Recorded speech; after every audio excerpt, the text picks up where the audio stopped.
fim do sofrimento. Eckhart Tolle. Todas as coisas são ligadas. Os budistas sempre souberam o que os cientistas agora confirmam. Nada do que ocorre é isolado do resto, apenas parece ser. Quanto mais julgamos e rotulamos, mais isolamos as coisas. É o nosso pensamento que fragmenta o todo da vida. Mas a totalidade da vida denuncia esse fato. A vida é constituída pela rede de conexões que é o cosmos. Na maioria dos casos, não conseguimos entender como um fato aparentemente insignificante pode exercer algum papel na totalidade do cosmos. Mas reconhecer que qualquer fato, por mais irrelevante que possa parecer, desempenha um papel dentro da vastidão do todo, é começar a aceitar as coisas tais como são. Você atinge a verdadeira liberdade e o fim do sofrimento quando vive como se o que sente ou o que experimenta neste momento fosse uma escolha completamente sua. Essa harmonização interna com o agora é o fim do sofrimento. Será que o sofrimento é realmente necessário?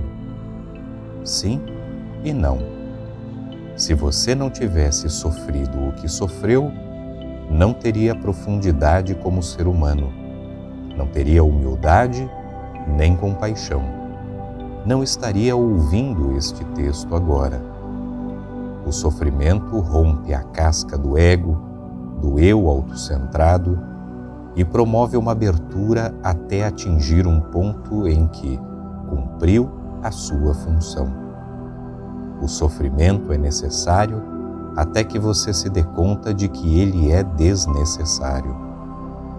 A infelicidade precisa de um eu construído pela mente, um eu com uma história e uma identidade. Precisa do tempo, passado e futuro. Quando você elimina o tempo da sua infelicidade, o que é que sobra? A situação daquele momento. Pode ser uma sensação de peso, agitação, aperto no peito, raiva ou até enjoo. Isso não é infelicidade, nem um problema pessoal. Não há nada de pessoal no sofrimento humano. Trata-se apenas de uma forte pressão, ou uma grande energia que você sente em alguma parte do corpo. Se você concentra a sua atenção nessa energia, a sensação não se transforma em pensamento e, assim, não reativa o eu infeliz. Veja o que acontece quando você simplesmente permite que um sentimento exista. Há muito sofrimento e tristeza quando você acha que cada pensamento que passa por sua cabeça é verdadeiro. Não são as situações que causam infelicidade. São os pensamentos a respeito das situações que deixam você infeliz. As interpretações que você faz, as histórias que conta para si mesmo, é o que deixam você infeliz. As coisas em que estou pensando agora me deixam infeliz. Se conseguir constatar isso, você não se identifica com esses pensamentos. Que dia horrível! Ele não teve a consideração de retornar a minha ligação. Ela me rejeitou. Contamos histórias para nós mesmos e para os outros, em geral em tom de reclamação. Inconscientemente, elas servem para reforçar a noção de que nós estamos certos e alguém ou alguma coisa está errada. Achar que estamos certos e os outros errados nos coloca numa posição ilusória de superioridade e, com isso, fortalecemos nossa falsa noção do eu. Criamos assim uma espécie de inimigo, porque o eu, precisa de inimigos para definir seus limites e sua identidade. Julgar alguém ou algum fato é criar sofrimento para si mesmo. Somos capazes de criar todos os tipos de sofrimento para nós mesmos, mas não percebemos isso, porque de certa forma, esses sofrimentos satisfazem o ego.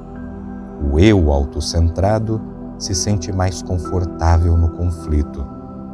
Como a vida seria simples sem essas histórias que o pensamento cria? Não fui bem recebida. Ele não telefonou. Eu fui lá, ela não foi. Quando você estiver sofrendo, quando estiver infeliz, fique totalmente com o agora. A infelicidade e os problemas não conseguem sobreviver ao agora. O sofrimento começa quando você classifica ou rotula uma situação de indesejável ou má. Você se ofende com alguma situação e essa ofensa desperta um ego que reage. Classificar e rotular é um comportamento comum, mas é também um hábito que pode ser rompido. Comece procurando não rotular os pequenos acontecimentos. Se você perdeu o avião, se tropeçou e quebrou uma xícara, se escorregou e caiu na lama, será que é capaz de se conter e não rotular o fato como ruim ou desastroso? É capaz de aceitar a situação tal como é, naquele momento? Rotular alguma coisa como ruim provoca uma tensão emocional. Se você deixar que as coisas existam sem classificá-las, passa a dispor de um enorme poder. A tensão emocional separa você desse poder, que é o próprio poder da vida. Vá além do bem e do mal, procurando não classificar qualquer coisa de boa ou má. Quando controlamos o hábito de rotular e classificar, o poder do universo nos invade. Quando nos relacionamos com as experiências, procurando não reagir, o que antes chamaríamos de mal, muda rapidamente através do poder da própria vida. Observe o que acontece quando, em vez de classificar algo como mal, você o aceita e diz um sim interno, deixando que a experiência seja tal como é. Qualquer que seja a sua situação, como é que você se sentiria se a aceitasse como ela é, exatamente agora? Há muitas formas sutis e menos sutis de sofrimento, tão normais que não costumam ser consideradas sofrimento e podem até parecer satisfatórias para o ego. Algumas delas: irritação, impaciência, raiva, enfrentamento, ressentimento, reclamação. Você pode aprender a reconhecer todas essas formas de sofrimento na hora em que ocorrem e dizer para si mesmo: estou criando um sofrimento para mim. Se você tem o hábito de criar sofrimento para si mesmo, deve estar criando também para os outros. Para eliminar esses modelos mentais inconscientes, basta se dar conta deles, percebendo-os assim que aparecem. É impossível estar ao mesmo tempo consciente e criando sofrimento para si mesmo. O milagre é o seguinte: por trás de cada situação, pessoa ou coisa que parece má ou perversa, está contido um profundo bem. Este bem se revela a você, interna e externamente, quando você aceita a situação tal como é. Não resista ao mal. É uma das maiores verdades da humanidade. Aceite o que é. Não posso, Eu me sinto irritado por causa disso. Então, aceite o que é. Aceitar que estou irritado? Aceitar que não consigo aceitar? Isso mesmo.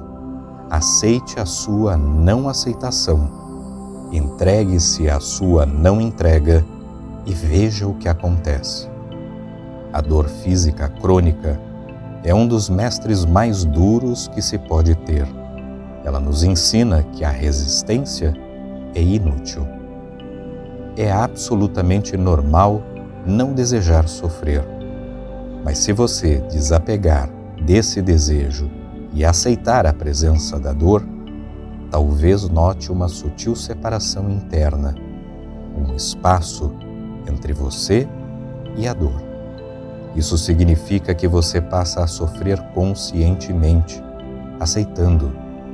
Quando você sofre conscientemente, quando aceita a dor física, ela anula o ego, pois o ego é formado, sobretudo, por resistência. O mesmo ocorre com uma grande deficiência física. Oferecer o seu sofrimento a Deus é outra forma de fazer isso. Não é preciso ser cristão para entender a profunda verdade universal contida de forma simbólica na imagem da cruz. A cruz é um instrumento de tortura. Ela simboliza um dos maiores sofrimentos, limitações e desamparos que um ser humano pode experimentar. Então, de repente, esse ser humano se entrega, aceita sofrer conscientemente. É o que traduzem as palavras de Cristo na cruz. Faça-se em mim segundo a tua vontade e não a minha. Nesse momento, a cruz, o instrumento de tortura, mostra sua face oculta. Ela é também um símbolo sagrado, um símbolo do divino. Ao se entregar, aquilo que parecia negar a existência de qualquer dimensão transcendental torna-se uma abertura para esta dimensão.